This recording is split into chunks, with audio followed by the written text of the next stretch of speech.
Hello students, very good morning. Welcome to learn with GS classes. मैं हूं GS Verma और आज मैं बात कर रहा हूं class 9 mathematics. Chapter his lines and angles. तो मेरे साथ जुड़ गई है मेरी एक गेस्ट स्टूडेंट्स जिसका नाम है खिलौनी। क्या खिलौनी, तुम मेरे साथ पढ़ रही हो? Are you live? Yes sir, पढ़ा दो, मैं रेडी हूं पढ़ने के लिए। तो बच्चों स्टार्ट करते हैं। Chapter his lines and angles and the first term is the line. आप लाइन का मतलब क्या समझते हो? What do you mean by line? So line is a straight path that x tends infinitely in both directions. Line एक straight path होता है, एक स्ट्रेट रास्ता होता है जो एक्सटेंड होता है, दोनों तरफ से एक्सटेंड होता है in both directions, infinitely, indefinitely extend होता है। अगर आप एक लाइन ड्रॉ करना चाहो तो आप इस तरह से ड्रॉ कर सकते हो, ऐसे एक स्ट्रेट लाइन ड्रॉ कर सकते हो। लेकिन हाँ, दोनों तरफ से एरो लगाना मत भूलना।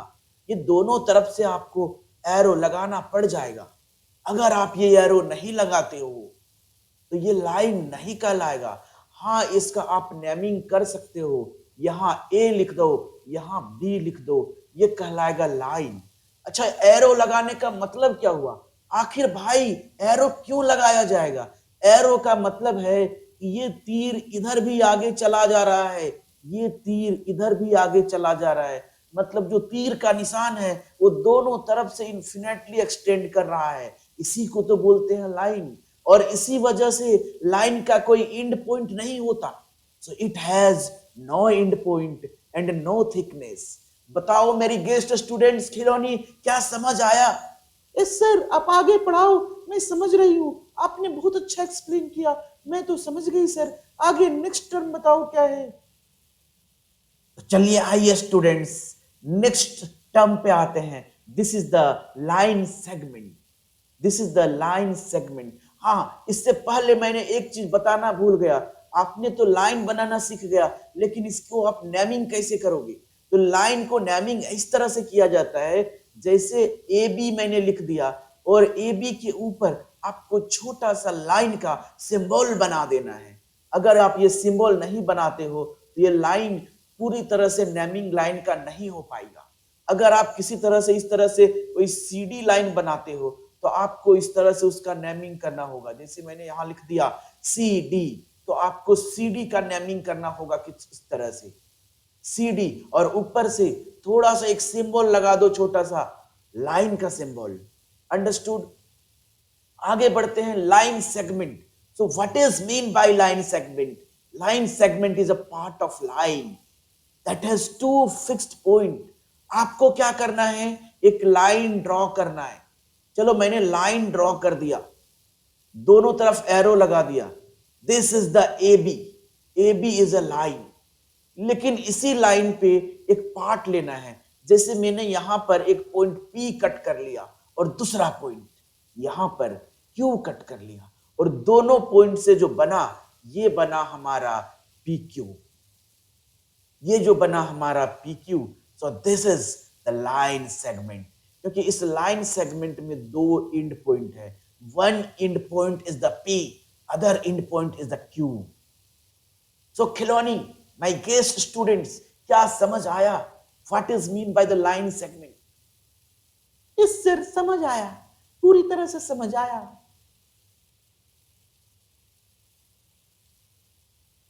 हाँ खिलौनी, इस बार तुम्हारा साउंड थोड़ा जो है ना मेरे से मैच कर रहा था। कुछ ऐसा करो कि मैच ना करे, समझ आया? लोग पहचान लेंगे ना।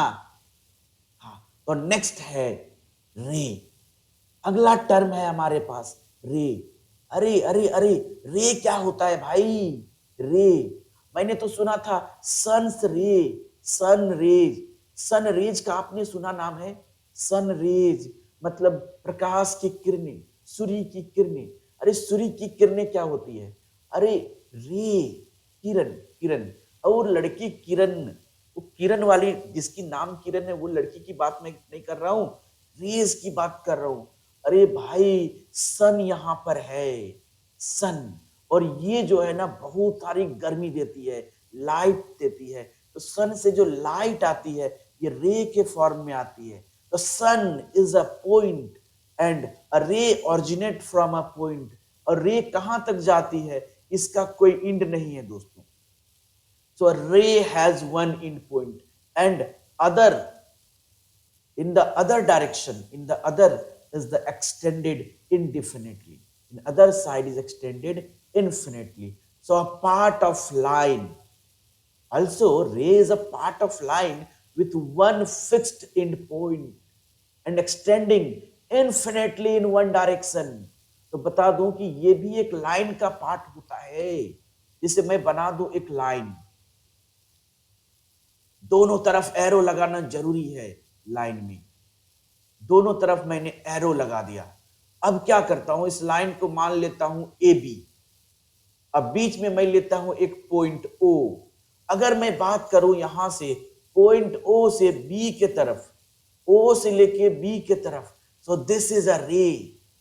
ओ से लेके ए के तरफ, so this is a ray. ओ से लेके ए की तरफ, ओ A is a ray, O B is a रे। और अगर रे को आपको नेमिंग करना है तो आप इस तरह से ए बी लिख सकते हो। सॉरी, यहां पर मैंने ओ बी लिया है, तो इस रे ओ बी का नेमिंग मैं करूंगा ओ बी। और आपको एक तीर का निशान बना देना है, छोटा सा तीर का सिंबल, एरो का सिंबल बना देना है। अगर आप ओ ए को लिखना चाहो तो इस तरह से एरो का सिंबल लगा दो, ओ ए के ऊपर। ये कहलाएगा रे ओ ए, ये कहलाएगा रे ओ बी। अच्छा, क्या मैंने इससे पहले लाइन सेगमेंट का नेमिंग बताया था? नहीं। तो देखो यहां पर जो मैंने पी क्यू लाइन सेगमेंट लिया है उसके लिए नेमिंग आप कर सकते हो पी क्यू, और ऊपर एक छोटा सा लाइन सेगमेंट का सिंबल बना दो। ये हो जाएगा लाइन सेगमेंट का नेमिंग। इस तरह से किया जाता है। रे का नेमिंग इस तरह से किया जाता है। आप लोग को समझ आया होगा कि रे क्या है। Ray has one end point and extend infinitely in the other direction. आप दोनों टर्म यूज कर सकते हो, इन्फिनिटली या indefinitely, both are the same thing. So next term is collinear points. What is mean by the collinear points? So the points lies on the same straight line. Two or more points lies on the same straight lines are called the collinear points. जैसे मान लो मैंने एक point ले लिया ए, एक point ले लिया मैंने बी, और एक पॉइंट ले लिया मैंने सी।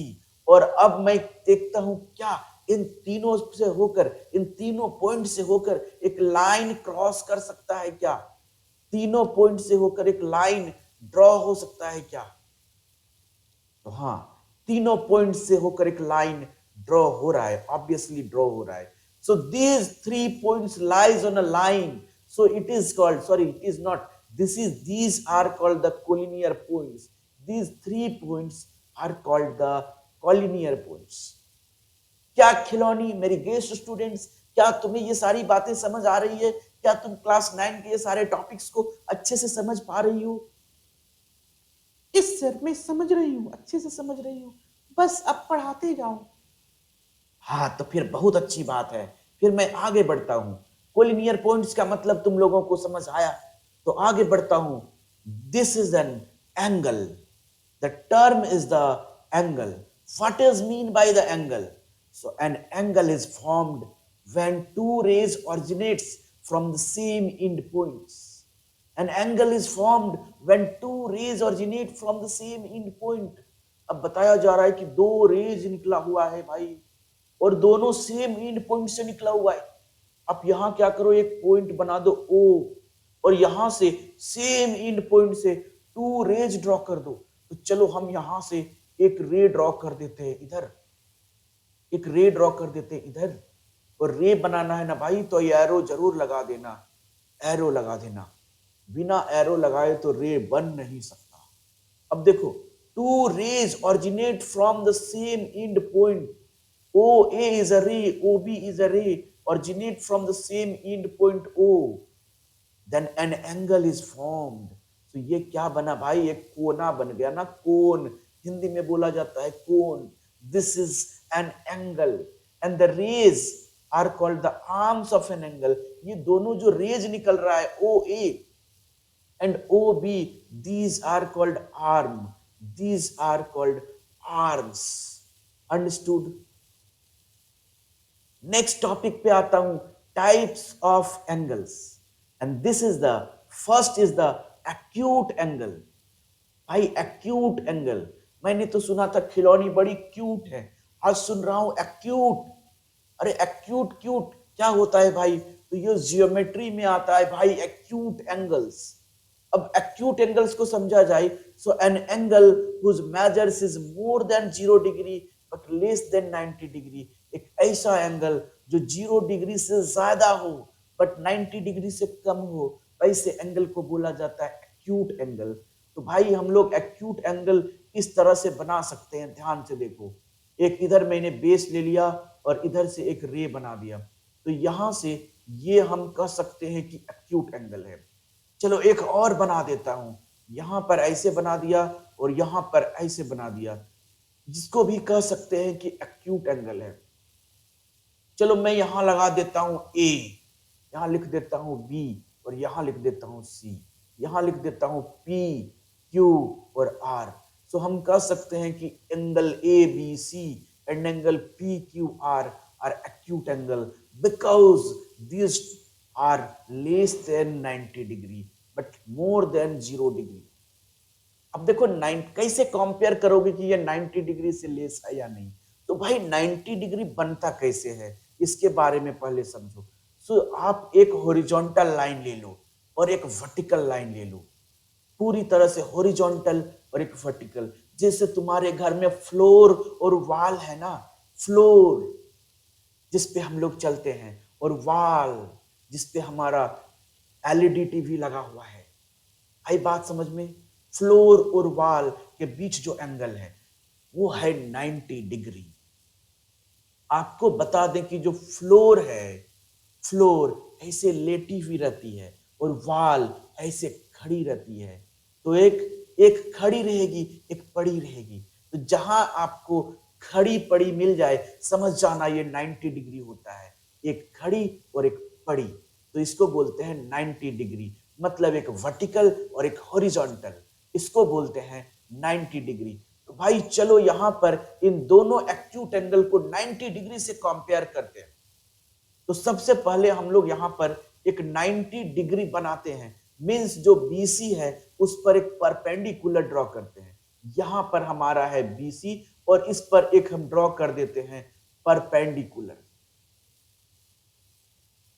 ये बना परपेंडिकुलर, और बता दो कि ये परपेंडिकुलर है, मतलब 90 डिग्री का एंगल है। अब आप ध्यान से देखो, हमारा ये छोटा वाला एंगल तो यहां से यहां तक है, ये छोटा सा है, लेकिन जो 90 डिग्री है ये यहां से यहां तक है, दूर तक जाता है भाई। मतलब 90 डिग्री बड़ा है और ये जो एक्यूट एंगल है जो 90 डिग्री से छोटा है, इसी वजह से तो इसको एक्यूट बोला गया भाई। अच्छा, दूसरे एंगल पे भी हम करके देखते हैं। एक हमारे पास जो बेस है वो हमारे पास है QR। ये QR या बोल दो RQ, both are the same thing. तो आप अगर QR पर एक परपेंडिकुलर डाल दो एट पॉइंट Q, तो यहां पर बन जाएगा आपका 90 डिग्री। परपेंडिकुलर मतलब मैंने बताया है भाई, एक पड़ी और एक खड़ी। जहां पड़ी खड़ी खड़ी पड़ी दिख जाओ तो समझ जाओ कि वो क्या है, 90 डिग्री। एक वर्टिकल एक हॉरिजॉन्टल। तो भाई यहां पर बन रहा है 90 डिग्री का एंगल। और अब बता दो क्या ये 90 डिग्री इस एक्यूट एंगल से ज्यादा है ना, दूर तक जाना पड़ रहा है। एक्यूट एंगल तो बस यहीं तक है भाई। और देखो रेड कलर से जो मैंने मार्क किया है वो दूर तक गया है, व्हाइट कलर से जो मैंने मार्क किया है वो थोड़ा उससे कम है। सो एक्यूट एंगल है because it is less than 90 degree. Understood the acute angle? So go with the next term. तो मैं बात कर लेता हूं अपने favourite student, my guest students Khilauni से। क्या खिलौनी, तुझे ये सारी बातें समझ आ रही है? बता दो अच्छे से। यस सर, समझ आ रही है, पूरी तरह से समझ आ रही है। बस आगे पढ़ाते जाओ सर, पढ़ाते जाओ, जल्दी से खत्म कर दो ये सारा चैप्टर। एग्जाम सामने है सर, रिवीजन करना है जल्दी से जल्दी। ओहो, तो चलो करता हूं। अब आगे समझता हूं नेक्स्ट टर्म को, this is the right angle. Right angle क्या होता है भाई? अभी तो मैंने बताया था एक खड़ी पड़ी वाली बात, तो वही तो होता है राइट एंगल। मतलब एक हॉरिजॉन्टल लाइन और एक वर्टिकल लाइन, एक हॉरिजॉन्टल लाइन और एक वर्टिकल लाइन, परपेंडिकुलर बोलते हैं भैया इसको। आप इधर भी एरो लगा दो, यहां भी एरो लगा दो, यहां देखो 90 डिग्री का एंगल बन जाएगा। So an angle is equal to 90 degree is called the right angle. ऐसे एंगल को ही बोला जाता है राइट एंगल।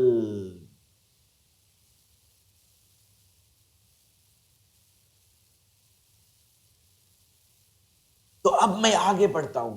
अगर आप लोगों को राइट एंगल समझ आ गया हो तो आगे बढ़ता हूं। Next is the obtuse angle.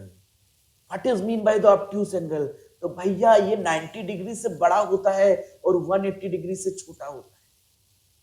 So an angle whose measures is more than 90 degree but less than 180 degree. An angle whose measures more than 90 degree but less than 180 degree. Khilauni अच्छे से समझ जाओ। अब मैं बताता हूं more than 190 degree but less then 180 degree क्या होता है। मैंने यहां पर एक लाइन ड्रॉ किया है,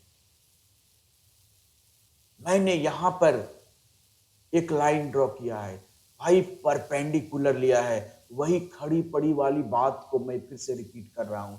और मैंने यहां भी एक रे ड्रॉ कर लिया है, इधर भी रेड कलर से। यहां देखो मैंने रेड कलर से भी एक लाइन ड्रॉ कर लिया है, रे ड्रॉ कर लिया है। अब अगर देखूं मैं तो यहां जो व्हाइट वाला है ये 90 डिग्री एंगल है।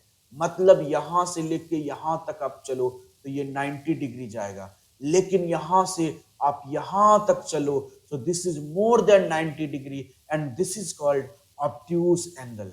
अगर आप मार्क कर दो यहां पर ए है, यहां पर बी है, यहां पर सी है और यहां पर डी है, तो आप कह सकते हो कि एंगल, और यहां ओ है तो एंगल बी ओ सी। भाई बी से ओ में चलो, ओ से सी की तरफ चले जाओ तो ये क्या हो जाएगा?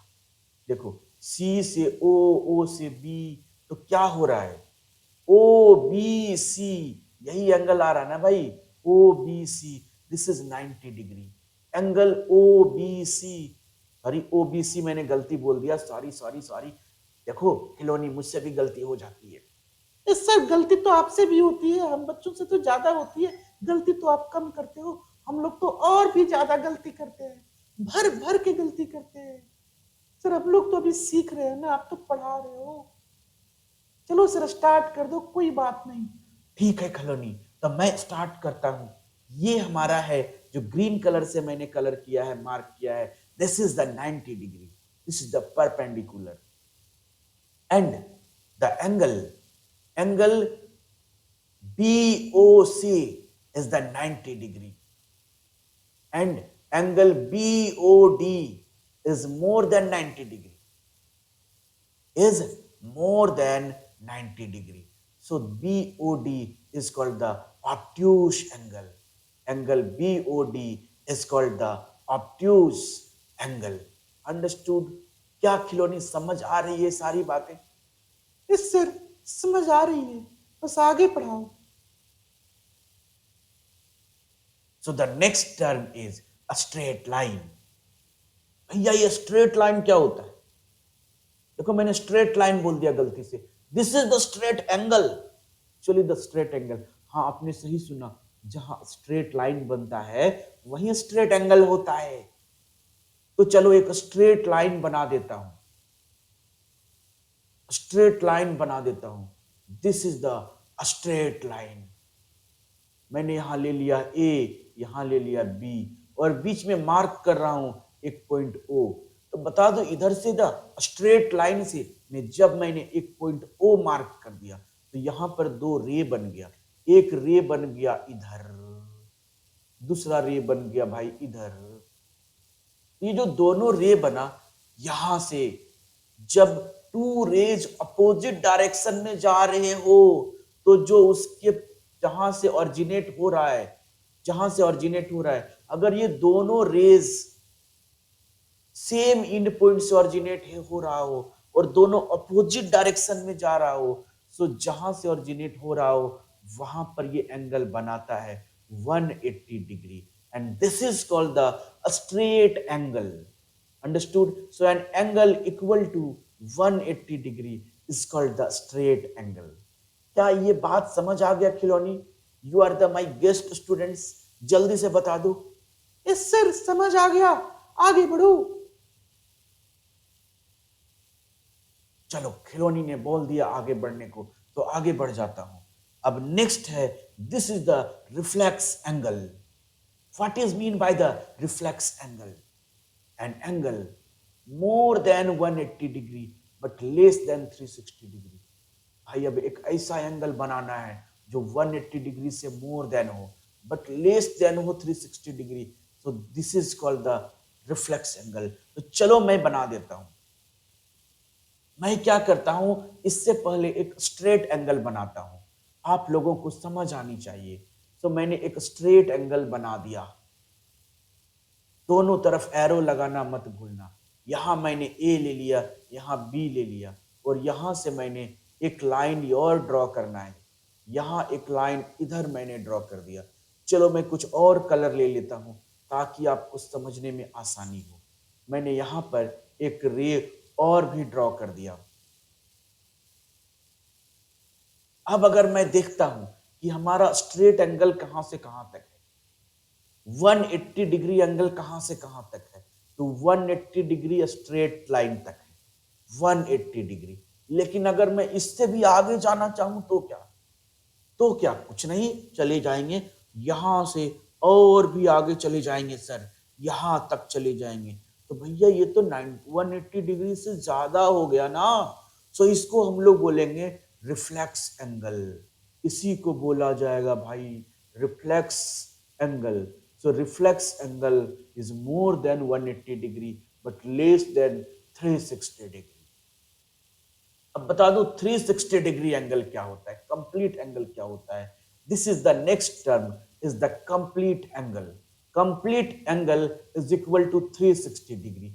जैसे मैं बता दूं कि यहां पर मैंने एक पॉइंट ले लिया, अब इस पॉइंट से मैं ढेर सारा रे ड्रॉ कर देता हूं, एक इधर, एक इधर, तो एक इधर, एक इधर, एक इधर, एक इधर। आप भी कर सकते हो, कोई बात नहीं। यहां से मैंने एक सारे रे ड्रॉ कर दिया, एरो लगाना मत भूलना। बीच में मैंने पॉइंट ले लिया ओ, और सारे रे का नाम लिख दिया, ओ ए, ओ बी, ओ सी, ओ डी, ओ ई, पूरा ए बी सी डी आ जाएगा भाई इस तरह से। बस ई तक मैंने लिखा है, ओ ए, ओ बी, ओ सी, ओ डी, ये सब रे है। और मैं बात करूं इन सारे रेज में, दो रेज के बीच में एक एंगल तो बन ही जाएगा। तो ये सारे एंगल्स हैं, एंगल्स हैं, एंगल्स हैं, एंगल्स हैं। इन सारे एंगल्स को जोड़ दो तो एक पॉइंट के चारों तरफ एक एंगल आ जाएगा, और पॉइंट के चारों तरफ जो एंगल होता है इसको बोला जाता है एंगल 360 डिग्री। इसका मेजर होता है 360 डिग्री, और इसी को कहा जाता है कंप्लीट एंगल। Complete angle. आप इसको ऐसे भी कह सकते हो भाई कि एक लाइन ये है ओ ए, ओ ए, और एक लाइन है यहां पर, दूसरा लाइन इसी के ऊपर है ओ बी। और मान लो कि ये जो है ना पूरा एक राउंड लगा के आया हुआ है, तो चारों तरफ जो एंगल हो गया, this is called the 360 degree. Understood? आई बात समझ में? क्या खिलौनी ये बात समझ में आया? दिमाग में कुछ हिला? ये सारा बात समझ आया? अंडरस्टूड? यस सर, समझ आया। आगे क्या है sir? Interior of an angle. Sir पढ़ा दो, ये कुछ तो समझ नहीं आ रहा है। चलो स्टूडेंट्स, नेक्स्ट टॉपिक की तरफ चलते हैं, सॉरी नेक्स्ट टर्म की तरफ चलते हैं। Interior of an angle. Interior of N angle is the region between the two arms of N angle. The region between two arms of N angle is called interior of an angle. मतलब अगर मैं एक angle draw कर दूं, ऐसे एक arm ले लूं और ऐसे एक आर्म ले लूं, पॉइंट ओ ले लेता हूं, रे ओ ए ले लेता हूं, रे ओ बी ले लेता हूं, तो मुझे पता है या हम लोगों को पता है कि ये जितना भी जगह है इस एंगल के अंदर, ये सब जितना भी एंगल है, इतना ही नहीं, ये रे इतना भी आगे बढ़ सकता है कि जितना भी जगह आ जाएगा इन दोनों रे के बिटवीन में, दोनों रे के बीच में, ये सारे जगह को क्या बोला जाएगा? इस रीजन को बोला जाएगा इंटीरियर ऑफ एन एंगल। भाई इसी के अपोजिट आ जाता है exterior of an angle. So the region outside the two arms of an angle is called the exterior of an angle. जैसे मैं यहाँ एक पॉइंट लेता हूँ, यहाँ से एक रे इधर ड्रॉ करता हूँ, यहाँ से एक रे इधर ड्रॉ करता हूँ, तो ये एक एंगल हो गया, एंगल ए ओ बी। और इस एंगल के अंदर तो ये सारे पॉइंट है ना, इस सारे पॉइंट को छोड़ दिया जाए, इन सारे पॉइंट को अगर नहीं लिया जाए, तो इसके बाहर जितना सारा रीजन है, इसके बाहर जितना सारा जगह है, इस एंगल के बाहर, इन दोनों आर्म्स के बाहर, दोनों रेज के बाहर, outside the rays, outside the arm, so these are called the exterior of an angle. These are called the exterior of an angle. So now comes to the new terms, special angle relationships के बारे में मैं आपको बताता हूं। Special angles relationship, first is complementary angle. क्या होता है भाई कॉम्प्लीमेंट्री एंगल? बड़ा कंफ्यूजन रहता है। क्या खिलौनी सच में कंफ्यूजन रहता है कॉम्प्लीमेंट्री एंगल्स के बारे में? यस सर, कंफ्यूजन तो बहुत सारा रहता है। मैंने तो क्लास 7 में पढ़ा था, लेकिन मैं भूल गई। आज समझ आया क्यों भूल जाते हो? और पढ़ा था क्यों? तुम तो पढ़ी थी ना, फट से पढ़ा था। अपना इंट्रोडक्शन देना जरूरी है खिलौनी तुमको। नहीं सर, सॉरी सर, मैं भूल गई थी। मैंने थी की जगह था लगा दिया। सॉरी सर, आगे बढ़ो सर, अब ऐसी गलती नहीं करूंगी। Next, complementary angles. Complementary angles, two angles whose sum is 90 degree. दो एंगल जिसका सम 90 डिग्री हो उसको कॉम्प्लीमेंट्री एंगल्स बोला जाता है। क्या समझ आ गया है? अब समझो, जैसे मैंने एक एंगल ले लिया, फॉर एग्जाम्पल मैंने एक एंगल ले लिया 60 डिग्री एंड दूसरा एंगल ले लिया 30 डिग्री, और क्या करूं, इन दोनों का सम क्या आता है? 60 डिग्री प्लस 30 डिग्री, इन दोनों का सम आ जाता है 90 डिग्री। दोनों का सम आ गया 90 degree. So these two angles are called the complementary angles. So 60 degree and 30 degree are complementary angles. Complementary angles. इसी तरह से आप complementary angle का और भी पेयर ले सकते हो। जैसे मैं ले लेता हूं 70 डिग्री एंड 20 डिग्री, क्योंकि दोनों का सम कर दो तो 70 degree plus 20 degree is the 90 degree. So 70 degree and 20 degree both are called the complementary angles. Understood? अब मैं बताता हूं कि कॉम्प्लीमेंट क्या होता है। इसको थोड़ा मिटा दूं क्योंकि थोड़ा जगह कम है भाई। मैं यहीं पर कॉम्प्लीमेंट भी बताने वाला हूं आप लोगों को, तो चलो मैं कॉम्प्लीमेंट बता देता हूं। कॉम्प्लीमेंट क्या होता है तो मैं बता दूं, the number that must be added to an angle to make 90 degree. जैसे मैं एक नंबर ले लेता हूं 50 डिग्री, अब बता दो 50 डिग्री में क्या प्लस किया जाए कि 90 डिग्री आ जाएगा। तो भैया आप सबको पता है 50 डिग्री में 40 डिग्री जोड़ दो सर तो 90 डिग्री आ जाएगा।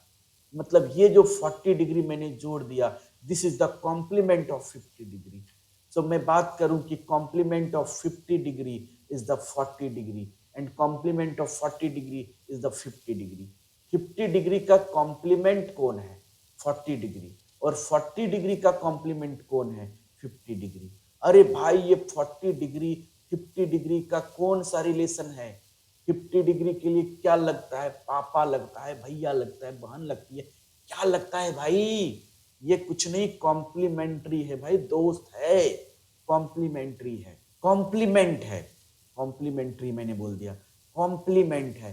50 degree is the complement of 40 degree, and 40 degree is the complement of 50 degree. क्या खिलौनी समझ आया? और ये दोनों आपस में मिलकर बना लेते हैं कॉम्प्लीमेंट्री एंगल्स, कॉम्प्लीमेंट्री एंगल्स। लेकिन ये एक दूसरे का कॉम्प्लीमेंट कहलाता है। बात करूं complement of 50 degree is equal to 40 degree, बात करूं complement of 40 degree is equal to 50 degree. अगर आपके पास कोई अननोन एंगल दिया हुआ हो, मान लो तुम्हारे पास एक एंगल है, let an angle be theta. अगर आपके पास एक एंगल हो थीटा या एक्स डिग्री, तो इसका कॉम्प्लीमेंट क्या आएगा? तो भाई इसका कॉम्प्लीमेंट मिलने वाला है 90 डिग्री माइनस थीटा। कॉम्प्लीमेंट मिलने वाला है 90 डिग्री माइनस थीटा। क्यों?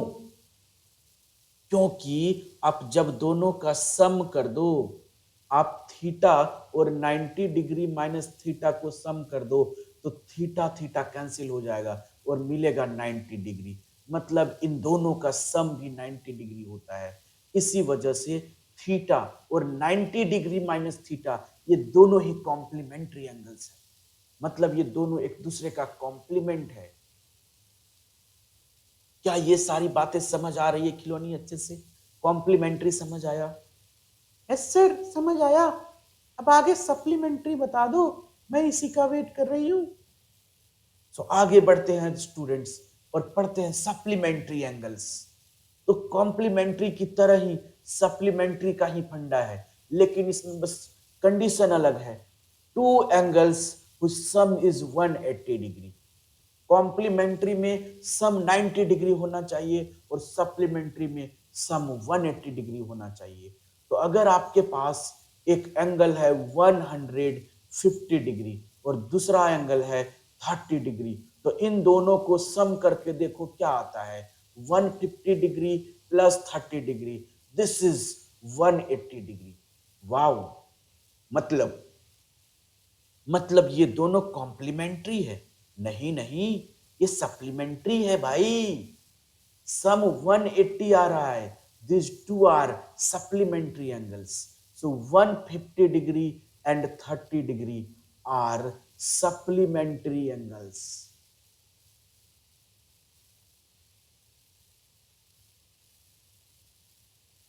तो सप्लीमेंट क्या होता है भाई? तो देखो, the number that must be added to an angle to make 180 degree. आप एक एंगल में क्या ऐड कर दो कि 180 डिग्री आ जाए, दैट इज देयर सप्लीमेंट। जैसे मैं एक ले लेता हूं एग्जाम्पल, मैं ले लेता हूं 35 डिग्री। अब ये 35 डिग्री का सप्लीमेंट क्या होगा? तो आप 35 डिग्री में क्या प्लस करोगे कि मिल जाएगा 180 डिग्री? बता दो। तो सिंपल सर, हमें 145 डिग्री सम करना होगा। So obviously 35 degree and 35 degree and 145 degree is supplement of each other. Supplement of 35 degree is 145 degree. Supplement of 145 degree is 35 degree. एक दूसरे का सप्लीमेंट है, एक दूसरे का दोस्त है भैया, दोस्त। जैसे बोलते हैं ना, एक रोहन है और एक मोहन है। मोहन रोहन का दोस्त है और रोहन भी मोहन का दोस्त है, और दोनों मिलके क्या हो गया? दोस्त। ये एक दूसरे के फ्रेंड हो गए। Mohan is a friend of Rohan and Rohan is a friend of Mohan and combinedly is called the friendship. इसी तरह से ये 145 degree is the complement of 35 degree and 35 degree is the complement of 145 degree and both combinedly is called the। क्या मैं बात कर रहा हूं? कितना गलत बोल रहा हूं भाई। गलती से मैंने सप्लीमेंट की जगह कॉम्प्लीमेंट बोले जा रहा हूं, कॉम्प्लीमेंट बोले जा रहा हूं। So sorry sorry sorry. क्या खिलौने, मेरे गलती पे तुम्हें क्या लग रहा है? सर आप फ्लो में गलती भी बोले जा रहे हो, ये सब बात का ध्यान रखा करो। चलो ठीक है भाई, मतलब ये सप्लीमेंट है, कॉम्प्लीमेंट नहीं। 35 degree is the supplement of 145 degree and 145 degree is the supplement of 35 degree. Understood? समझ आई बात? तो अगर आपके पास कोई अननोन एंगल है, let an angle be theta, अगर आपके पास एक अननोन एंगल है थीटा, तो इसका सप्लीमेंट क्या हो जाएगा? So its supplement is equal to 180 degree minus theta. क्यों? क्योंकि इन दोनों का अगर आप सम कर दो, थीटा प्लस 180 माइनस थीटा, तो भैया थीटा थीटा कैंसिल हो जाता है और हमारे पास मिल जाता है 180 डिग्री। मतलब इन दोनों का सम भी आ रहा है 180 डिग्री। मतलब ये दोनों भी सप्लीमेंट्री एंगल्स हैं। तो अब आगे बढ़ते हैं, एंगल पेयर्स के बारे में जानते हैं। सबसे पहला एंगल पेयर्स जो हम लोगों को जानना है, so this is the adjacent angles. Adjacent angles किसको बोला जाता है? टू एंगल्स होते हैं जो शेयर करते हैं common vertex, common arm, and the non common arm lies on the opposite side of the common arm. भैया इसका मतलब क्या हो गया? इसका मतलब हुआ कि एक कॉमन पॉइंट होगा और एक कॉमन पॉइंट से एक रे इधर गया, एक रे इधर गया, एक रे इधर गया। एक कॉमन पॉइंट से मान लो थ्री रेज निकला हुआ है। यहां पर पॉइंट ए मान लो, यहां पॉइंट बी मान लो, यहां पॉइंट सी मान लो। तो भैया यहां दो एंगल बन रहा है। टू एंगल कौन कौन सा बन रहा है? तो एक एंगल बन रहा है एंगल ए ओ बी। अब ए ओ बी कैसे? जहां एंगल बन रहा है ना, उन दोनों आर्म के इंड्स को पकड़ो। जैसे एक आर्म है ओ ए, तो उसका एक इंड्स पकड़ लो ए, और एक आर्म है बी, तो एक इसके इंड्स को पकड़ लो बी। और यहाँ एक आर्म से दूसरे आर्म तक उसी रास्ते में चलो जो रास्ता बना हुआ है, ए से ओ तक, ओ से बी तक। इसीलिए इस एंगल का नाम हो गया ए ओ बी। दूसरा एंगल का नाम हो गया बी ओ सी। बी से लेके ओ तक चलना है, ओ से लेके सी तक चलना है, ये हो गया B O C. So angle B O C, so angle AOB and angle ABOC both are adjacent angle। adjacent angle क्यों बोलते हैं बच्चों? क्योंकि ये क्या बोला गया है, both the angles share the common vertex। क्या इन दोनों में कॉमन वर्टेक्स है? ऑब्वियसली इन दोनों में कॉमन वर्टेक्स है। क्या दोनों कॉमन आर्म है दोनों पे? बिल्कुल। ये जो ओबी जो आर्म दिख रहा है आपको, ये तो कॉमन ही तो है, कॉमन आर्म ही तो है ओबी। इस एंगल के लिए भी है, इस एंगल के लिए भी, दोनों एंगल्स के लिए है। पर non common arm lies on the either side of the common arm, opposite side of the common arm. मतलब जो नन कॉमन आर्म है ओ ए और ओ सी, वे ओ बी के एक उधर है अपोजिट, एक इधर है, एक इधर है, दोनों तरफ है, opposite sides on the common arm. तो ये दोनों एंगल कहलाता है A O B and B O C are the adjacent angles. चलो नेक्स्ट टर्म की बात करते हैं, लीनियर पेयर एंगल्स क्या होता है? लीनियर पेयर, बहुत देर से खिलौनी से बात नहीं किया हूं, खिलौनी अभी लाइव है कि नहीं, मैं भी उससे थोड़ा पूछ लेता हूं। क्या खिलौनी बात समझ आ रही है? मैं लीनियर पेयर स्टार्ट करूं? Are you live? Yes sir मैं लाइव हूँ, सारी बातें सुन रहा हूँ। आप लिनियर पेयर एंगल्स स्टार्ट कर दो, मैं तो पढ़ी हूँ लेकिन फिर भी आप बता दो। चलो ठीक है, तो लीनियर पेयर एंगल्स स्टार्ट करते हैं। लीनियर पेयर एंगल्स में टू एडजेसेंट एंगल होता है, और ये टू एडजेसेंट एंगल आपको पता नहीं चलेगा भाई, कुछ अलग तरीके से होता है। टू एडजेसेंट एंगल ऐसे होता है कि जिसमें non common arm straight angle बनाता है और उसका सम होता है 180 डिग्री। मतलब यहां पर आप कुछ इस तरह से बना सकते हो, इधर से एक इधर एक रे ड्रॉ कर सकते हो, यहां से एक रे इधर ड्रॉ कर सकते हो। मतलब आपको स्ट्रेट एंगल बनाना है और यहां से एक रे इधर होगा। मतलब यहां पर जो नॉन कॉमन आर्म है ए ओ ए और ओ बी हो जाएगा, तो स्ट्रेट लाइन बनाएगा, अपोजिट रेज होगा। और यहां पर सेम एंड पॉइंट पे यहां पर एक रे होगा ओपी, और ये दोनों एंगल ए ओ पी, इस एंगल की बात कर रहा हूं। दूसरा एंगल यहां से बी ओ पी, इन दोनों एंगल का सम होगा 180 डिग्री। ये दोनों एंगल लिनियर पेयर कहलाता है। Angle A O B and angle B O P, B नहीं पी की बात करना है, sorry sorry. Angle A O P and angle B O P, ये लिनियर पेयर फॉर्म कर रहा है। और बता दूं कि इन दोनों एंगल का सम होगा 180 degree. Angle A O P plus angle B O P is equal to 180 degree. इसी को कहा जाता है लिनियर पेयर। तो चलो नेक्स्ट टर्म की तरफ आगे बढ़ते हैं, वर्टिकली अपोजिट एंगल्स। तो बच्चों क्या होता है वर्टिकली अपोजिट एंगल? मैं खिलोनी से बात करता हूं, my favourite students and my guest students Khiloni. क्या वर्टिकली अपोजिट एंगल्स आपने कभी सुना है? जी सर, सुनी तो हूँ, क्लास 7 में पढ़ी भी हूँ, मुझे पता भी है।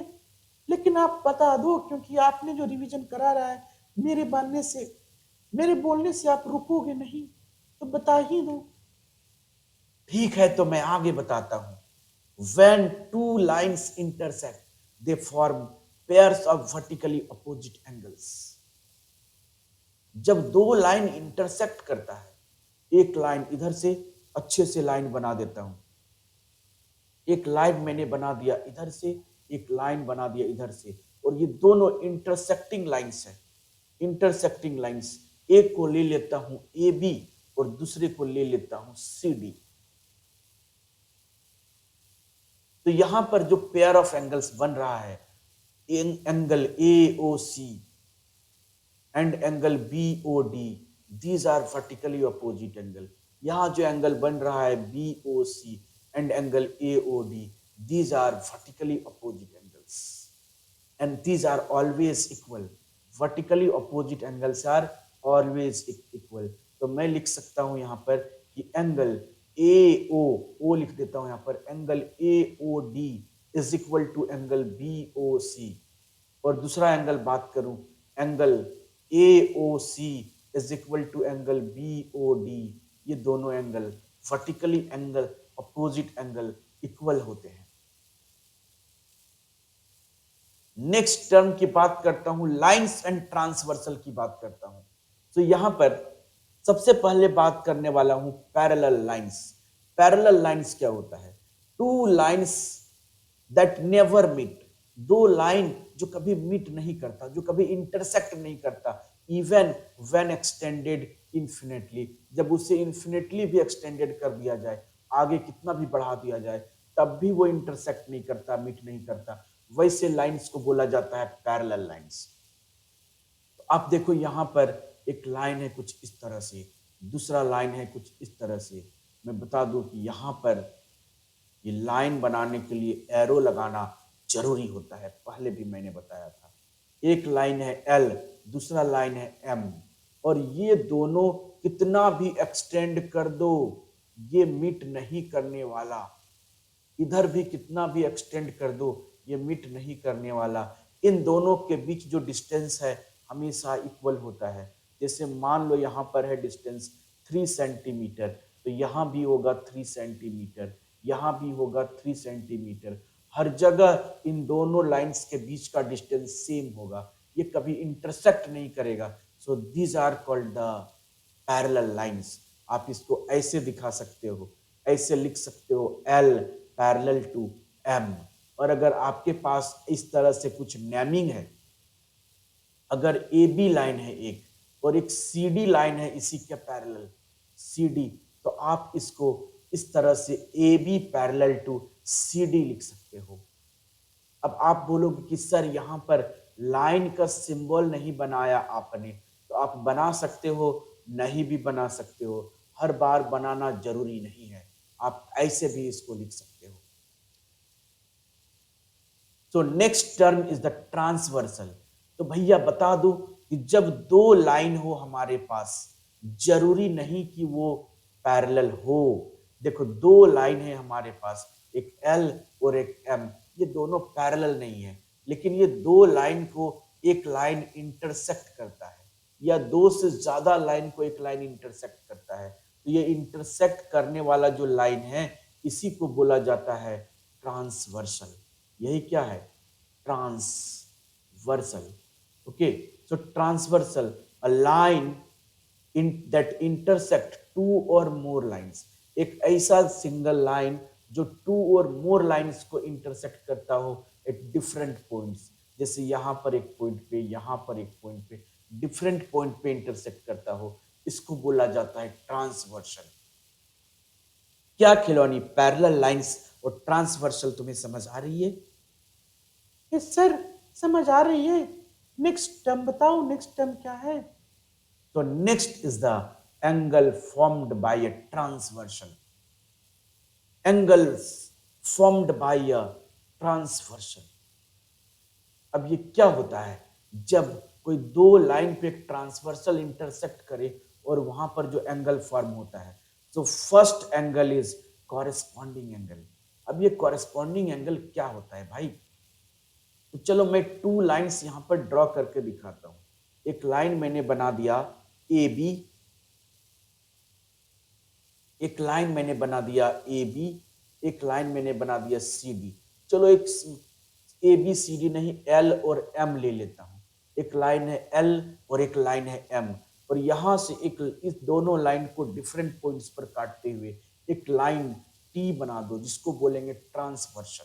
अब देखो बहुत सारा एंगल्स फॉर्म हो गया, angle 1, angle 2, angle 3, angle 4, angle 5, angle 6, angle 7, angle 8। अब इसमें से कॉरेस्पॉन्डिंग एंगल्स कौन है, कैसे पहचाने? तो कॉरेस्पॉन्डिंग एंगल्स का पहचानने का तरीका क्या है?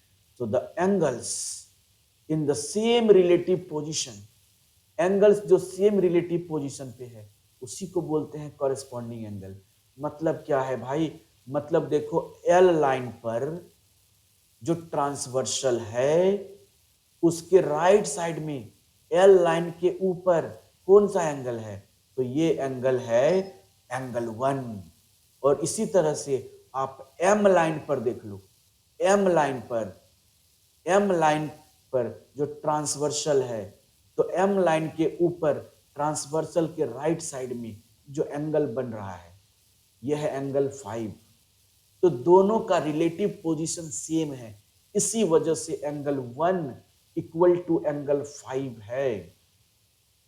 Angle 1 is equal to angle 5। अच्छा, इज इक्वल टू नहीं है, सॉरी, पैरेलल के केस में एंगल इक्वल होता है। तो यहां पर हम लोग कह सकते हैं एंगल 1 एंड एंगल 5 ये दोनों कॉरेस्पॉन्डिंग एंगल्स है। बस इन सेम वे एंगल 4 और एंगल 8 ये दोनों कॉरेस्पॉन्डिंग एंगल होगा, because of their relative position is same. आप यहां पर इसी तरह से एंगल 2 और एंगल 6 ये दोनों को कह सकते हो कॉरेस्पॉन्डिंग एंगल है। आप कह सकते हो यहां पर एंगल 3 और एंगल 7 ये भी कॉरेस्पॉन्डिंग एंगल है। तो चलो लिस्ट करते हैं कौन कौन सा कॉरेस्पॉन्डिंग एंगल का पेयर है। एक मैंने पहले से लिख दिया है, angle 1 is equal to angle 5। Other हो जाएगा एंगल 4 एंड एंगल 8। अगर मैंने गलती से यहां इक्वल टू बोल दिया है, तो अभी इक्वल समझने का गलती मत करना। सो एंगल 1 और एंगल 5 तो है ही कॉरेस्पॉन्डिंग एंगल, एंगल 4 के कॉरेस्पॉन्डिंग एंगल 8 है, और एंगल 2 के कॉरेस्पॉन्डिंग एंगल 6 है। एंगल 2 के कॉरेस्पॉन्डिंग एंगल 6 हो गया, और एंगल 3 के कॉरेस्पॉन्डिंग एंगल 7 हो गया। एंगल 3 इज इक्वल टू नहीं भाई, angle 3 and angle 7, these are corresponding angle. हाँ, बार बार मैं इक्वल लिख रहा हूं क्योंकि मुझे आदत हो गया है, क्योंकि जब पैरेलल लाइंस होता है ये कॉरेस्पॉन्डिंग एंगल्स इक्वल हो जाता। तो देखो ये हो गया पैरेलल लाइंस। अगर मैं ड्रॉ कर दूं parallel lines, line M and line N, और यहां से एक ड्रॉ कर दूं ट्रांसवर्सल, ये ट्रांसवर्सल ड्रॉ कर दिया मैंने टी। अब यहां पर बहुत सारा एंगल है, इसको मार्क करते हैं।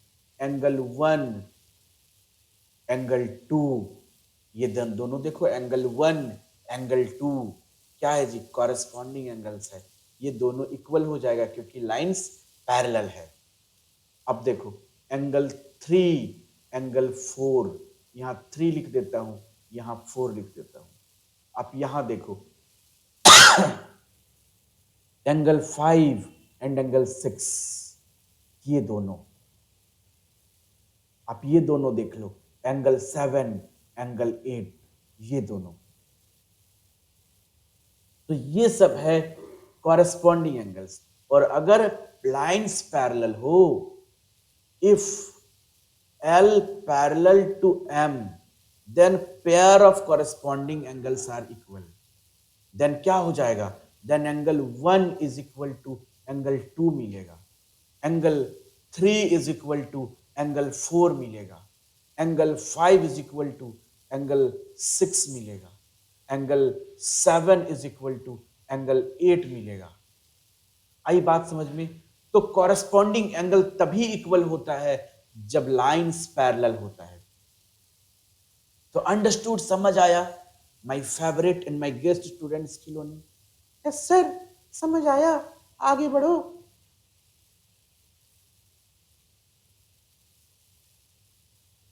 So the next term is alternate interior angle. Next is the alternate interior angle, and angles on the opposite side of the transversal, मतलब ट्रांसवर्सल के ऑपोजिट साइड होगा inside the parallel lines, alternate interior angles. देखो अगर parallel lines मैंने दो बना दिया, L parallel to M, और एक इस पर ट्रांसवर्सल बना दिया T, तो यहां पर इंटीरियर एंगल की बात करेंगे। इंटीरियर का मतलब जो पैरेलल लाइंस के अंदर है, पैरेलल लाइंस के अंदर भाई, अंदर, अंदर की ओर, बाहर की ओर नहीं, बाहर की ओर नहीं लेंगे। तो पैरेलल लाइंस के अंदर कौन कौन सा एंगल बन रहा है? तो मैं देख पा रहा हूं यहां पर एक एंगल बन रहा है, यहां पर एक एंगल बन रहा है, यहां पर एक एंगल बन रहा है, और यहां पर एक एंगल बन रहा है। 4 एंगल बन रहा है पैरेलल लाइंस के अंदर। These are interior angles. और इंटीरियर एंगल्स में जो मैंने ग्रीन से मार्क किया है, ये दोनों अल्टरनेट इंटीरियर एंगल है। जो मैंने व्हाइट से मार्क किया है, ये दोनों अल्टरनेट इंटीरियर एंगल है। Equal when lines are parallel, ये इक्वल होगा अल्टरनेट इंटीरियर एंगल जब लाइंस पैरेलल होगा। तो अगर आप यहां पर मार्क कर दो एंगल 1, एंगल 2, एंगल 3, एंगल 4, तो ऑब्वियसली एंगल 1 एंगल 4 के इक्वल होगा, एंगल 2 एंगल 3 के इक्वल होगा, अल्टरनेट इंटीरियर एंगल। ये कब पैरेलल होता है, सॉरी, ये कब इक्वल होता है? जब L पैरेलल टू M हो जाए, तब ये इक्वल हो जाएगा, अल्टरनेट इंटीरियर एंगल। क्या माय गेस्ट स्टूडेंट खिलौनी समझ आ रही है तुमको ये बातें? यस सर, समझ आ रही है, मैंने पहले भी पढ़ी है।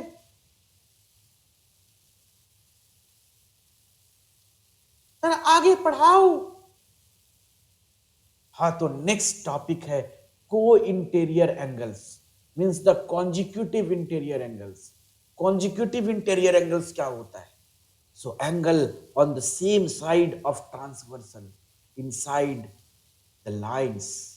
अगर आप इस तरह से लाइंस बना दो, लाइंस बना दो और एक ट्रांसवर्सल बना दो, ट्रांसवर्सल इज टी, तो two interior angles on the same side of transversal. Two interior angles on the same side of transversal. These are consecutive interior angles. जैसे यहाँ एक एंगल 1 मार्क कर दूं, 2 मार्क कर दूं, 3 मार्क कर दूं और 4 मार्क कर दूं, तो एंगल 1 और एंगल 3 को इंटीरियर एंगल होगा, एंगल 2 एंड एंगल 4 को इंटीरियर एंगल होगा। और बात करूं जब ये लाइंस पैरेलल होता है, if L parallel to M, अगर L पैरेलल टू M हो तो कंसेक्यूटिव इंटीरियर एंगल्स का सम होता है 180 degree. Then angle 1 plus angle 3 is equal to 180 degree.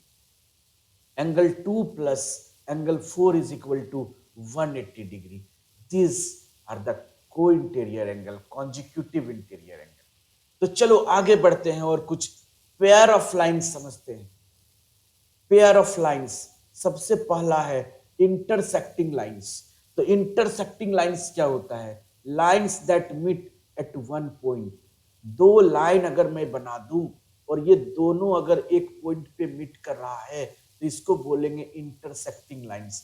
जैसे मैंने एक लाइन बना दिया L, एक बना दिया M, और ये मीट कर रहा है यहां पर O पॉइंट पे। So these are the intersecting lines. Next is perpendicular lines.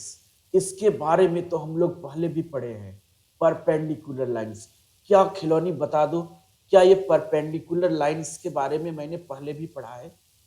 Yes sir, आपने राइट एंगल जो पढ़ाया है ना 90 डिग्री, परपेंडिकुलर ही तो है।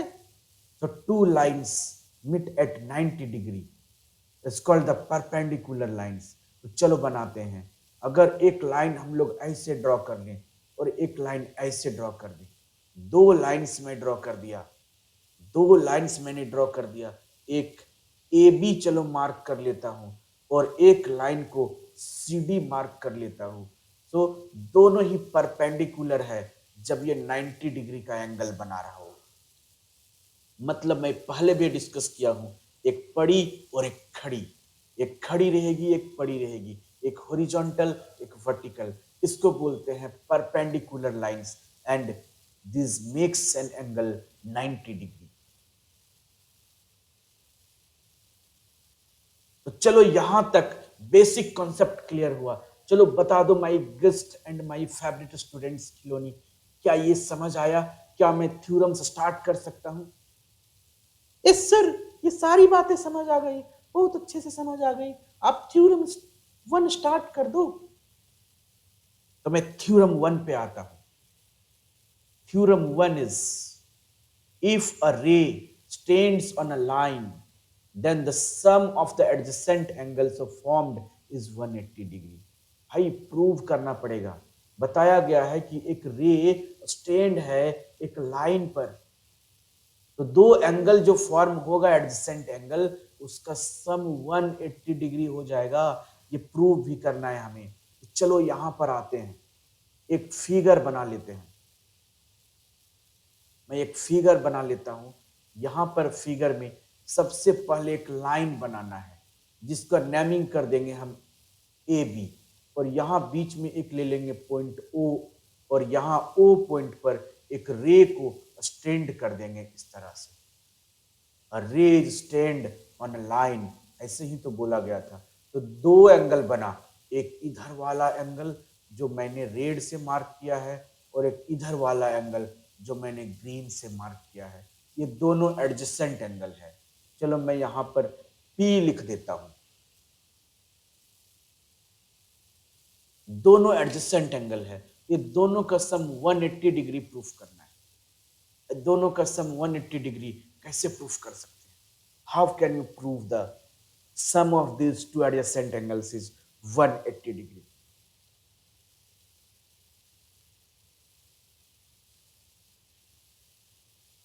तो वेरी सिंपल है। चलो आइए स्टार्ट करते हैं। सबसे फर्स्ट ऑफ ऑल हम लिखते हैं यहां पर गिवन, और गिवन में क्या है? गिवन में है A B is a line जिसमें क्या है? ओपी इज अ रे, ओपी इज अ रे, स्टैंड्स ऑन ए बी। कहां पर स्टैंड है? Stands on A B, A B पर स्टैंड है। हमें क्या प्रूफ करना है? ए बी पर स्टैंड है। We have to prove angle AOP plus angle BOP is equal to 180 degree. देखो क्या प्रूफ करना है? 180 डिग्री सम लाना है। अब इसको प्रूफ करने के लिए कुछ कंस्ट्रक्शन भी किया जाएगा। तो कंस्ट्रक्शन में यहां पर एक परपेंडिकुलर लाइन ड्रॉ कर देते हैं। ओ पॉइंट पर एक परपेंडिकुलर लाइन ड्रॉ करते हैं। चलो कलर चेंज कर लेते हैं। ओ पॉइंट पर एक परपेंडिकुलर लाइन ड्रॉ कर दो इन द कंस्ट्रक्शन, और इसको मान लेते हैं Q। आइए लिखते हैं कंस्ट्रक्शन में। कंस्ट्रक्शन क्या क्या मैंने कंस्ट्रक्शन में? OQ is perpendicular to AB। Draw OQ is perpendicular to AB। अब क्या करता हूं? अब चलो प्रूफ में आ जाओ। प्रूफ, अब इसको करना है प्रूफ। तो क्या आप बता सकते हो ये जो एंगल है यहां से लेके यहां तक, क्या दो एंगल का सम है?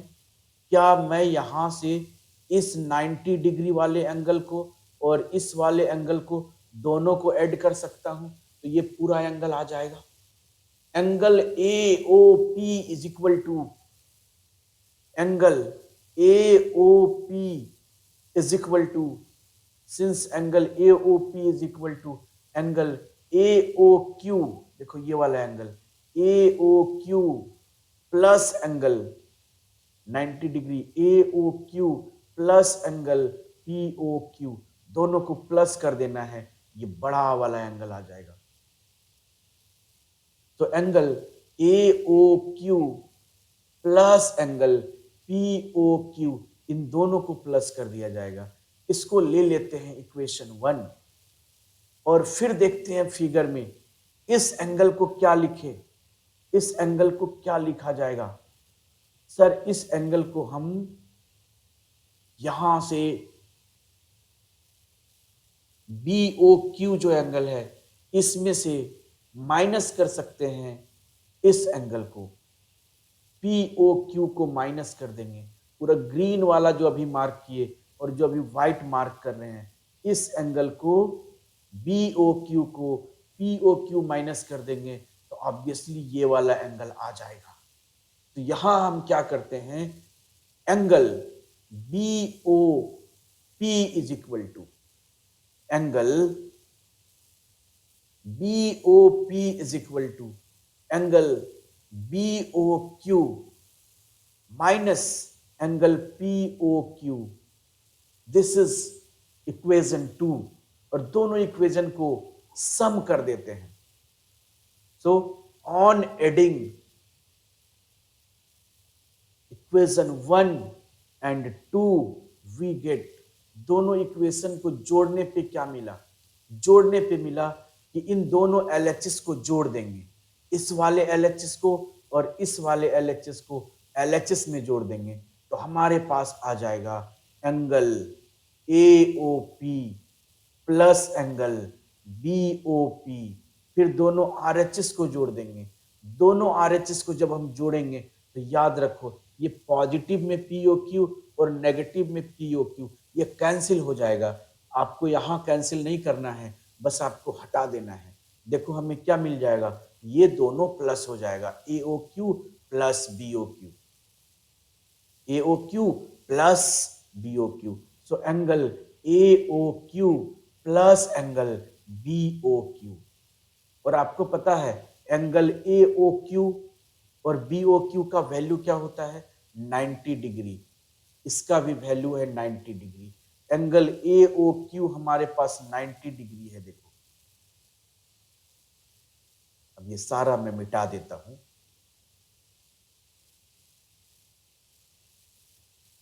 एंगल AOQ का वैल्यू है 90 degree. Angle B O Q का भी वैल्यू क्या 90 डिग्री। अरे खड़ी है और पड़ी है तो 90 डिग्री ही एंगल होगा ना। तो 90 degree plus 90 degree is 180 degree. इससे देखो हमारा ये प्रूव हो गया जो हमें प्रूव करना था। Angle A O P plus angle B O P is equal to 180 degree. This is proved. आप इसको लिनियर पेयर का प्रूविंग भी कर सकते हो। हाँ भाई ये लिनियर पेयर का भी प्रूविंग है। और Khilauni my favourite and my guest student, क्या तुम्हें समझ आया ये लिनियर पेयर का प्रूविंग? क्या आपने कभी लिनियर पेयर का प्रूविंग किया था? नो सर, लीनियर पेयर का प्रूविंग मैंने नहीं की थी, लेकिन आज समझ आ गया। चलो आगे बताओ। आगे कोरोलरी दिख रहा है सर, कोरोलरी क्या होता है? हाँ तो मैं बता दूं कि कोरोलरी वो होता है जो कोई थ्योरम से प्रूफ होता है। कोरोलरी एक ऐसा स्टेटमेंट होता है जो थ्योरम के हेल्प से प्रूफ किया जाता है। So prove that the sum of the angles formed on the same side of a line at a given point on the line is 180 degree. ये प्रूफ करना है कि अगर एक लाइन है,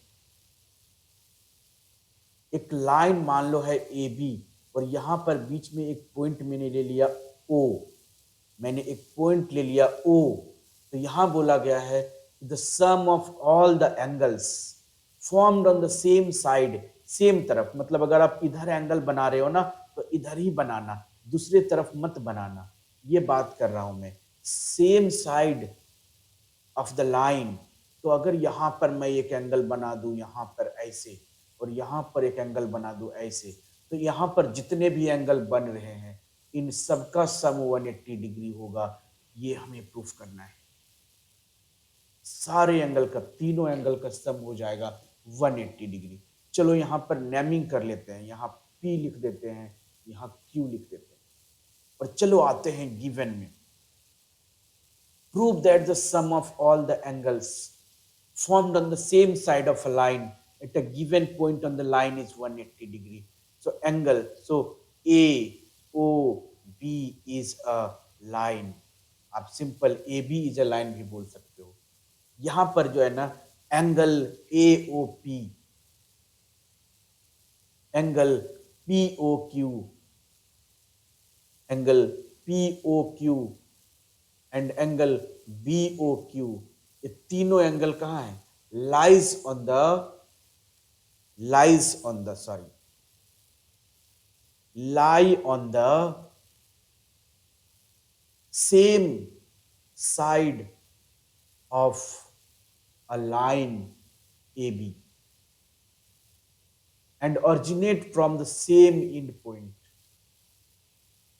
Originate from the same end point and lie on the AB. So we need to prove angle POQ plus angle BOQ plus angle AOP.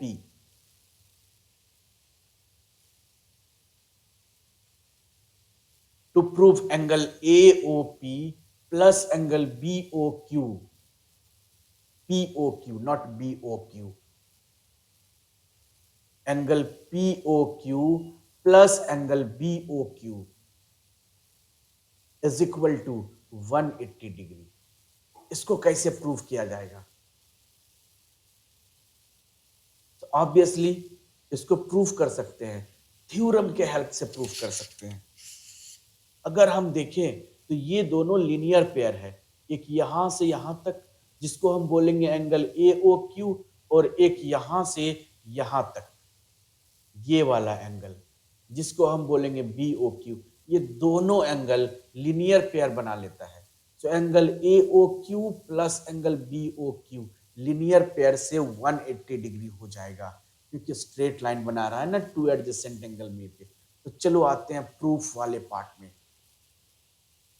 तो proof लिख सकते हैं, since angle AOQ plus angle BOQ is equal to 180 degree due to linear pair, due to linear pair. Understood. अब देखो angle A O Q दो part में है। ये जो पूरा है एंगल ए ओ क्यू, इसको दो पार्ट में डिवाइड कर सकते हैं, एक एंगल ए ओ पी और दूसरा एंगल पी ओ क्यू। तो चलो लिख देते हैं angle A O P, angle A O P plus angle P O Q. अब देखो ये दो पार्ट में डिवाइड हो गया। अब आगे आया angle B O Q is equal to 180 degree. अब ये देखो प्रूव्ड हो जा रहा है, दो स्टेप में प्रूव हो गया जी। तो very simple. Next is corollary 2. Corollary 2. Prove that the sum of all the angles around a point. Prove that sum of all the angles around a point. यहां कुछ छूट गया है, around a point होगा, around a point is 360 degree. चलो इसको आगे करते हैं। एक पॉइंट है, अब इस पॉइंट के चारों ओर जितना भी एंगल बनेगा सबका सम आ जाएगा 180 डिग्री, सॉरी 360 डिग्री। ये हम लोगों को प्रूफ करना है। तो यहाँ 0 मार्क किया मैंने, यहाँ ए मार्क कर लिया, यहाँ बी मार्क कर लिया, यहाँ सी मार्क कर लिया, यहाँ डी मार्क कर लिया, यहाँ पर ई मार्क कर लिया। क्या खिलौनी समझ आ रहा है? अभी तक मैं जो जो पढ़ा रहा हूं, my guest and my favourite student, समझ आ रहा है? बताओ। यस सर, समझ आ रहा है, आगे पढ़ाओ।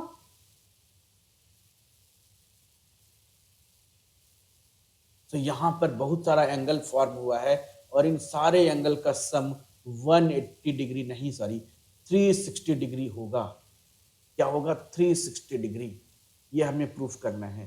तो चलो आते हैं गिवन में, और गिवन में सबसे पहले हम लिखते हैं, यहां पर पॉइंट ओ है भाई, ओ लिखते हैं एंगल ए ओ, नीचे लिखता हूं, यहां जगह थोड़ा कम है, angle A O B, angle B O C, angle C O D, angle D O E and angle A O E. ये सभी एंगल्स कहां हैं? All angles lie around a point O, around a point O, O के चारों ओर है। सो हमें prove क्या करना है? So we have to prove इन सबका सम 360 डिग्री होगा, ये प्रूफ करना है। So angle A O B plus angle B O C plus angle C O D plus angle D O E plus angle A O E equal to 360 degree. क्या खिलौनी समझ आ रही है मेरी बात? यस सर, समझ आ रही है, आगे पढ़ाओ। तो स्टूडेंट्स कैसे सॉल्व करेंगे इसको? देखो क्या करना है, हम लोगों को एक कंस्ट्रक्शन करना है। और कंस्ट्रक्शन क्या है कि एक स्ट्रेट लाइन ड्रॉ करना है, एक अपोजिट रेज ड्रॉ करना है जो ओ सी के अपोजिट होगा। अपोजिट टू ओ सी एक रे ड्रॉ करना है, अपोजिट टू ओ सी। इसको मान लेते हैं हम लोग ओ पी, मान लिए ओ पी। तो चलो करते हैं कंस्ट्रक्शन। कंस्ट्रक्शन, तो कंस्ट्रक्शन इज ड्रॉ अ रे ओपी अपोजिट टू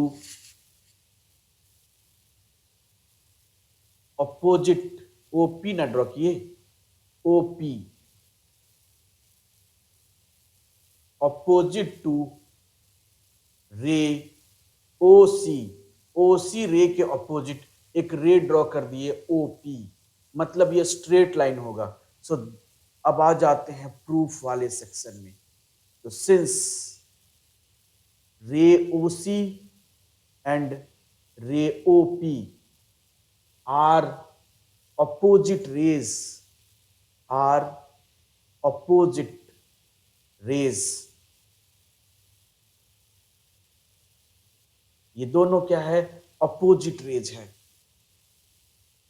अब हमें प्रूफ करना है, अगर ये दोनों अपोजिट रेज है मतलब ये स्ट्रेट लाइन है। अब ये स्ट्रेट लाइन है। अब देखो थ्योरम 2 का स्पेस आ गया। अब मैं क्या करूं? तो अभी थोड़ी देर के लिए थ्योरम 2 को काट देता हूं और मैं यहां पर सॉल्व कर देता हूं थ्योरम 1 को। बाद में मैं स्पेस बना लूंगा यहां पर।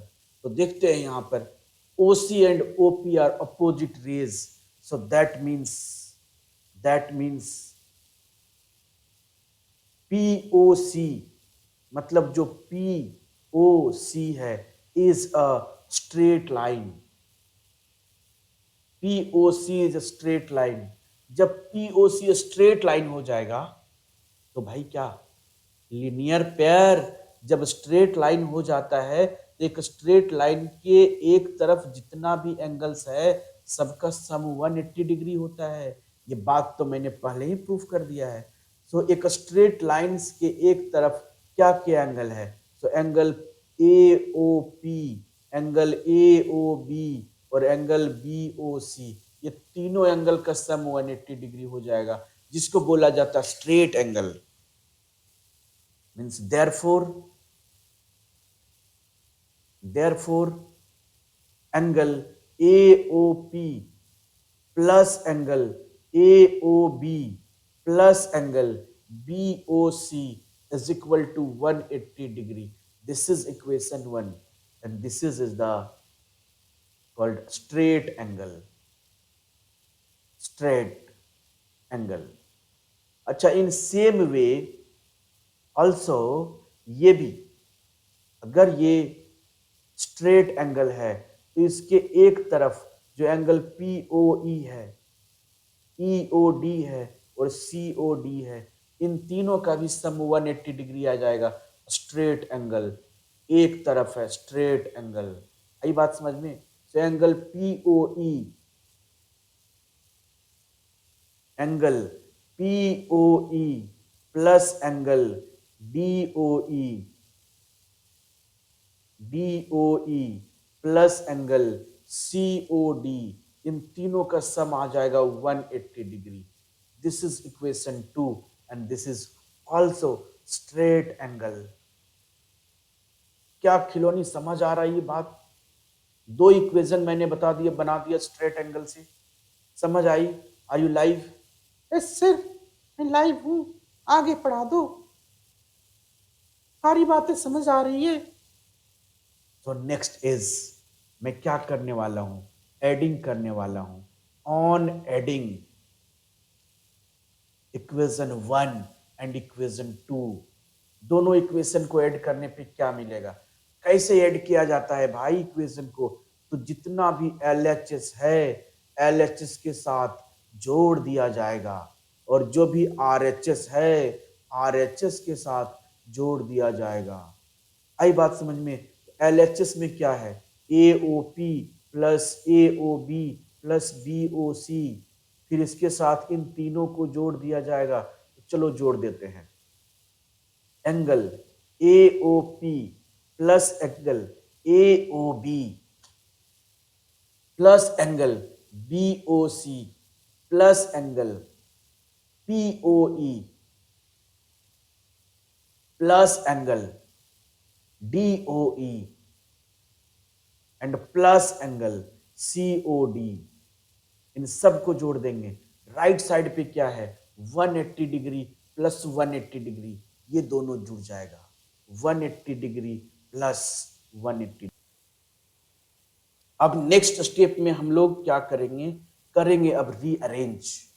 यहां से हम लोग लिखते हैं एंगल AOB को सबसे पहले लिख लेते हैं। याद रखना AOP और BOP POE, AOP और POE को रीअरेंज करना है।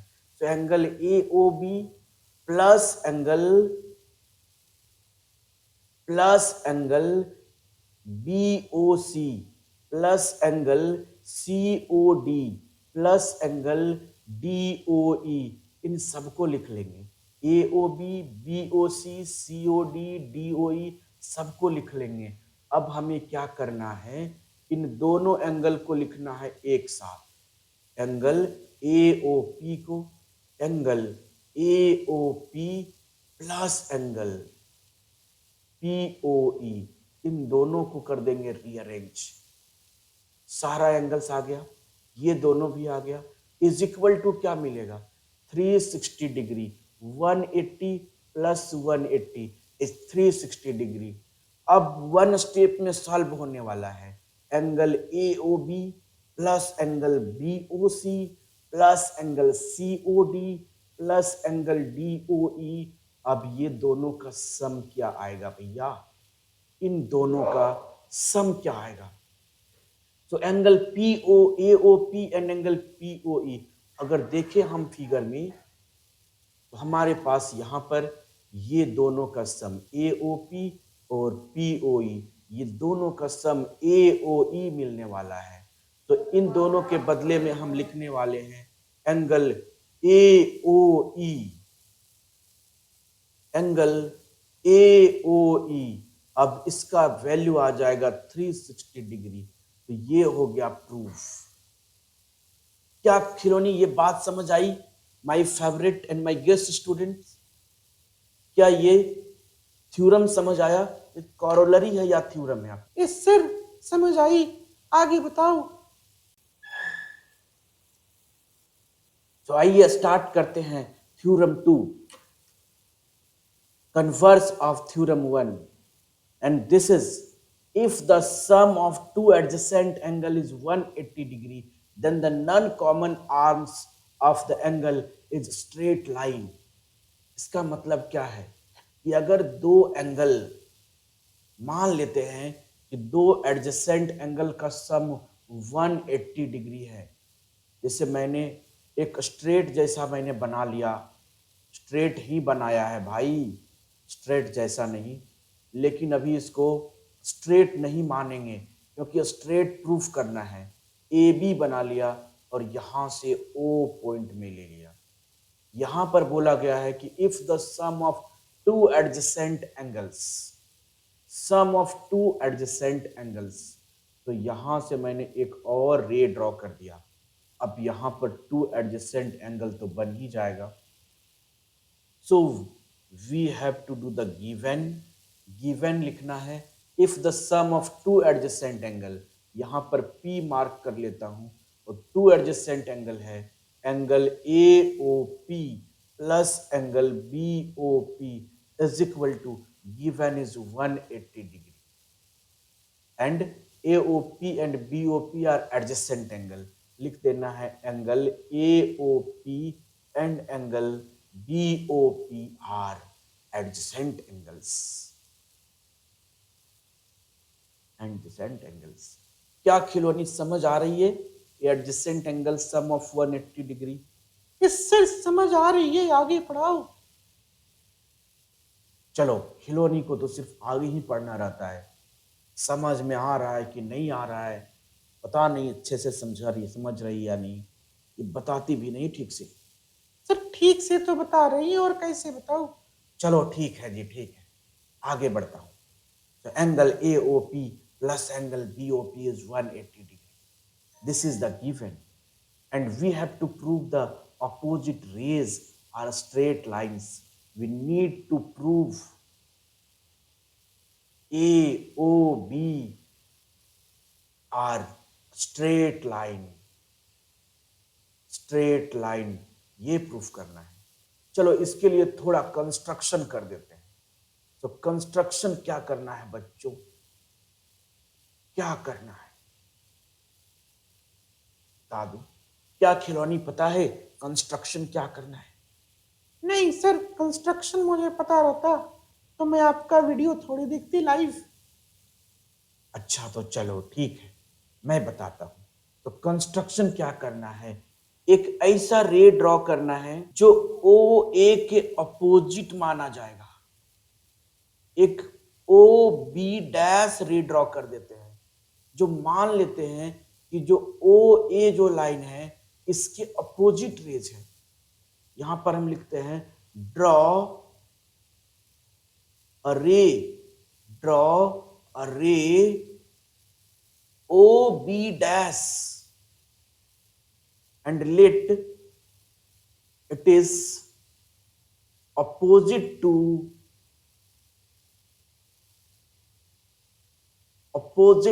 ray O A. ऐसा करने से क्या हो जाएगा? अरे अपोजिट रेज जहां होता है वहां एडजेसेंट एंगल का सम 180 डिग्री होता है ड्यू टू लीनियर पेयर। तो चलो आते हैं प्रूफ वाले सेक्शन पे और बात करते हैं। Since O A and O B, ray O A and ray O B are, O B नहीं O B dash, ray O A and ray O B dash are opposite raise.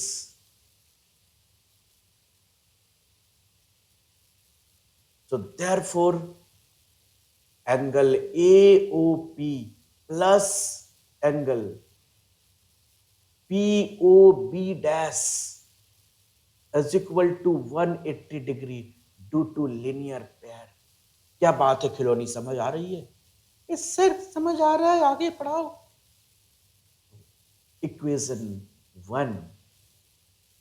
अगर आगे मैं बात करूं तो बट एक चीज हमारे पास गिवन है। क्या गिवन है? Angle AOP plus angle BOP is equal to 180 degree.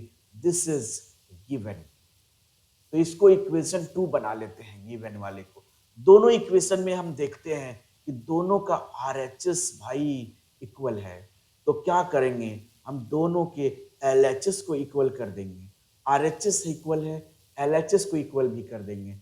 So therefore from equation 1 and 2 we get, दोनों इक्वेशन से हमें क्या मिला? दोनों इक्वेशन से मिला बोथ, दोनों का LHS इक्वल मिला।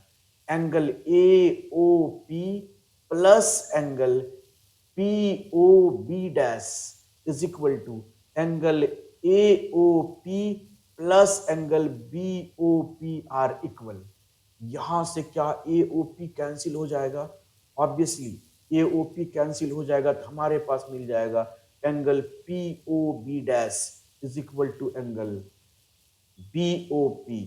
अरे दोनों इक्वल कैसे हो सकता है भाई? Angle POB dash, POB dash तो ये वाला एंगल है और BOP तो ये वाला एंगल है। दोनों बराबर कैसे हो सकता है? अरे ये तो ज्यादा लग रहा है BOP, और B डैश OP तो कम लग रहा है। इसका मतलब दोनों इक्वल आ गया। मीन्स ये दोनों अलग अलग लाइन नहीं है भाई, दोनों कंसाइड है, दोनों एक ही के ऊपर है। B भी यहीं पर है और B डैश भी यहीं पर है, दोनों सेम है, one over the another। means that's why, so it is possible, it is possible only when the rays, only when the rays OB and OB dash are coincide। ये दोनों अगर कंसाइड हो तभी पॉसिबल हो सकता है। मतलब दोनों तो कंसाइड हो गया और so our supposition is wrong, so our supposition is wrong. Means hence यहां क्या आ जाएगा? OA and OB are opposite rays, OA and OB are opposite rays। जैसे ही हम लोग प्रूफ कर दिए कि OA and OB are opposite rays, तो हम लोग लिख सकते हैं hence। अब यहां पर therefore लिख दो, therefore, और यहां hence लिख दो। so hence AOB is a straight line. Straight line. और ये हो गया प्रूव। चलो थ्योरम 3 की बात करते हैं। Theorem 3, if two lines intersect then vertically opposite angles are equal. अरे वाह, मैंने तो वर्टिकली अपोजिट एंगल्स पढ़ा था, लेकिन आज वर्टिकली अपोजिट एंगल को प्रूव भी करना है। तो वेरी सिंपल है वर्टिकली अपोजिट एंगल प्रूव करना। इसके लिए सबसे पहले हम लोग दो इंटरसेक्टिंग लाइंस ड्रॉ कर लेते हैं, A B and C D. ये दोनों ओ पॉइंट पे इंटरसेक्ट कर रहा है। हमें प्रूफ करना है कि angle A O C angle B O D के इक्वल हो जाएगा, और angle A O D angle B O C के इक्वल हो जाएगा। तो चलिए आते हैं गिवन में और लिखते हैं गिवन। क्या दिया हुआ है यहां पर? गिवन है दो इंटरसेक्टिंग लाइंस है। लिखेंगे two lines A B and C D intersect at O, intersect at point O. We need to prove, लिखना है टू प्रूव। हमें क्या प्रूव करना है? Vertically opposite angles are equal. Angle A O C is equal to angle B O D. हमें क्या prove करना है? Angle B O C is equal to angle A O D. अब आते हैं प्रूफ करते हैं। यहां कोई कंस्ट्रक्शन का नीड नहीं है, सीधे आएंगे प्रूफ में। अब प्रूफ में आएंगे, क्या ये स्ट्रेट लाइन बन रहा है ए सी ओ डी? अगर ये स्ट्रेट लाइन बन रहा है तो क्या यहां पर ये दोनों एंगल का सम 180 डिग्री हो जाएगा लीनियर पेयर? ऑब्वियसली हो जाएगा। तो हम लिखते हैं angle A O C plus angle A O D is equal to 180 degree linear pair. Angle A O C plus angle A O D, angle A O D is equal to 180 degree. This is the linear pair and this is the equation 1. And next is, क्या ये भी एक straight line बना रहा है? यहां ध्यान से देखो, ए ओ बी एक स्ट्रेट लाइन बना रहा है। ऑब्वियसली ए ओ बी एक स्ट्रेट लाइन बना रहा है। तो क्या इन दोनों एंगल का सम 180 डिग्री हो जाएगा? एंगल ए ओ सी और एंगल बी ओ सी दोनों का सम आएगा 180 degree straight angle. Angle A O C plus angle B O C, angle A O C plus angle B O C is equal to 180 degree due to linear pair. This is equation 2। अब दोनों equation को क्या करना है sir? कुछ नहीं, दोनों का आरएचएस इक्वल है तो एलएचएस भी इक्वल कर दो। देखो आरएचएस है 180 डिग्री तो एलएचएस भी इक्वल हो जाएगा। So from first and second we get AOC plus AOD is equal to AOC plus BOC. RHS दोनों इक्वल है तो LHS भी इक्वल हो जाएगा। Angle AOC plus angle AOD, this is the LHS of the first equation, and angle AOC plus angle BOC, this is the LHS of the second equation. Both are equal. दोनों equal हो जाएगा क्योंकि दोनों equation का RHS equal है। So that's why यहां से AOC cancelled out हो जाएगा।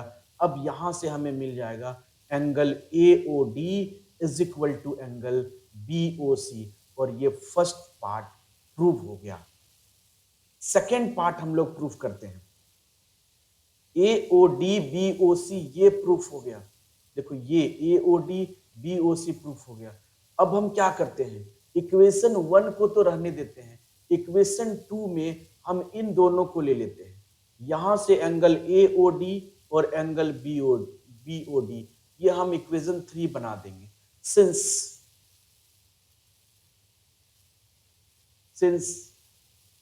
Angle AOD plus angle BOD